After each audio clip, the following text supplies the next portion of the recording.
আসসালামু আলাইকুম। Hi friends, কেমন আছেন সবাই? আমরা জানি যে অনেক খাবার আছে যা যৌন শক্তি বৃদ্ধি করে। কিন্তু আজকে আমরা আলোচনা করব এমন কোন খাবার আছে, এমন কি খাবার আমরা খাই যে খাবারগুলো আমাদের সেক্সুয়াল লাইফের উপরে একটা বিরূপ প্রতিক্রিয়া ফেলতে পারে বা যৌন শক্তিকে কমিয়ে দিতে পারে।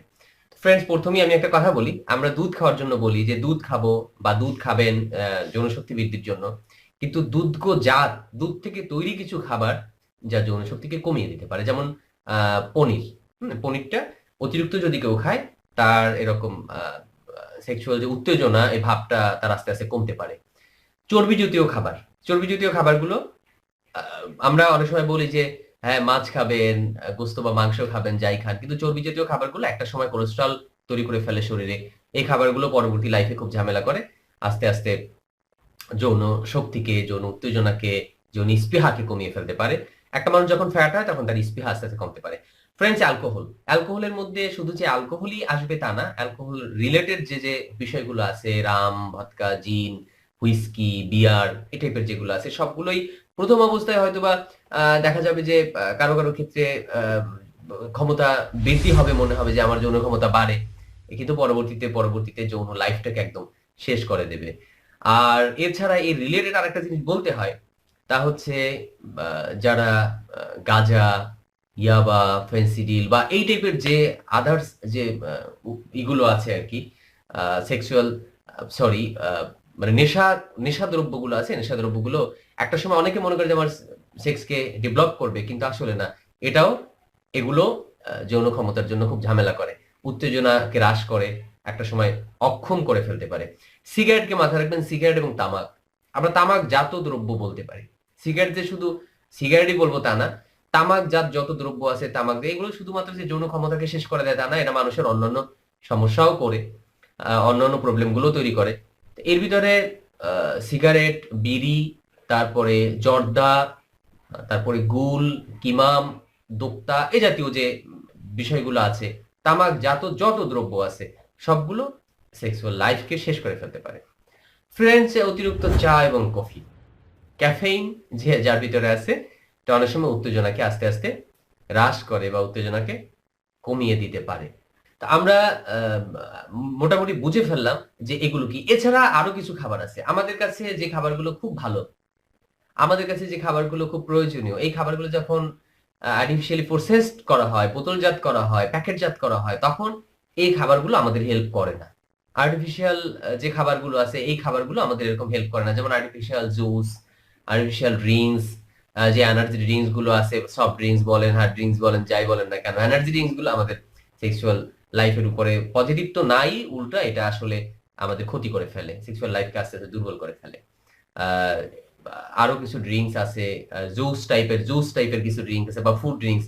আমি ওইদিন বিএসটিআই তে গিয়েছিলাম, বিএসটিআই তে আমার একটু ছিল আর কি, আহ, একটা অনুষ্ঠান ছিল, অনুষ্ঠানে গিয়েছিলাম। তো এখানে যখন আমরা বিএসটিআই তে আপনার তাদের ল্যাবরেটরি গুলো ঘুরে ঘুরে দেখছিলাম, তখন আমরা গিয়েছিলাম আসলে বেসিকের মাধ্যমে, বেসিকের স্কিটের মাধ্যমে, কোয়ালিটি কন্ট্রোল একটা কোর্সের মাধ্যমে গিয়েছিলাম আমরা ওইখানে।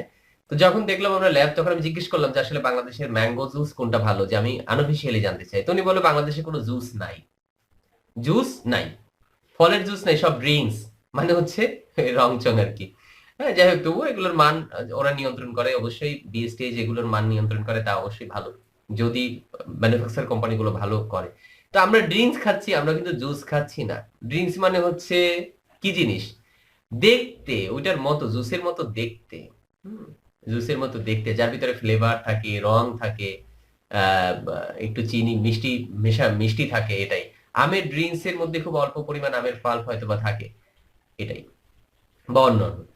তো ফ্রেন্ডস, আমরা এই এই আর্টিফিশিয়াল ফুড গুলো এড়িয়ে চলবো। ভাজা পোড়া, অতিরিক্ত ফাস্ট ফুড, ভাজা পোড়া যেগুলো আছে, প্রচুর তেল যুক্ত যে খাবার আছে, আমাদের হোটেলে দেখা যায়। হ্যাঁ, শহরের হোটেলেও তো, নাম করা হোটেল গুলো তো অনেক সময় ভ্রাম্যমাণ আদালতে এই ঝামেলাগুলো দেখা যায়, গিয়ে দেখে, তারা ধরে ফেলে। আমরা দেখেছি যে গ্রামের কিছু হোটেল ছিল, এই যে আজকে সারাদিন ভাজা পোড়া হয়েছে যে তেলে, পরের দিন ঠিক এই তেল থেকে আবার ভাজা শুরু হয়েছে। তো এ জাতীয় তেলগুলো এখন শহরেও আছে, আমরা চোখে দেখি না বলে। এই তেলে ভাজা জিনিসগুলো আমাদের যৌন ক্ষমতাকে আস্তে আস্তে সমস্যা করতে পারে, এটা আস্তে আস্তে দুর্বল করে ফেলে। অনেকের মধ্যে একটা প্রশ্ন থাকে, অনেকের মধ্যে একটা প্রশ্ন থাকে যে ডক্টর, তেঁতুল খেলে কি সেক্স কমে কিনা, লেবু খেলে কি কমে কিনা? না ভাই, এটা কমে না, এগুলো খুব ভালো জিনিস।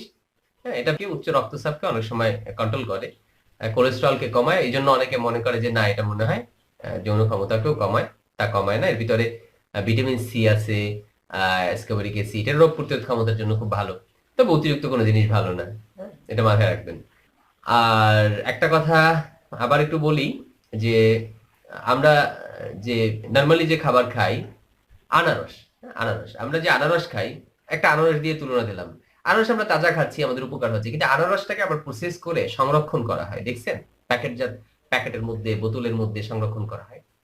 হ্যাঁ, দীর্ঘদিন প্রায় 1.5 বছর 2 বছর ভালো থাকে, প্রিজার্ভ করা হয়। এই প্রিজার্ভ করার জন্য যে মানে যেই প্রিজারভেটিভ গুলো ইউজ করা হয় বা এই প্রসেসড ফুড গুলো, এই প্রসেসড ফুড গুলো আমাদের যৌন লাইফের জন্য খুব ভালো না। আমার মনে হয় একটা বেসিক ধারণা পেয়ে গেলাম যে আমাদের কি কি কিসে কিসে ক্ষতি হয়, হ্যাঁ, কি কি করলে আমাদের আহ, যৌন ক্ষমতাটা, এই উত্তেজনাটা, আগ্রহটা আস্তে আস্তে কমে যাবে।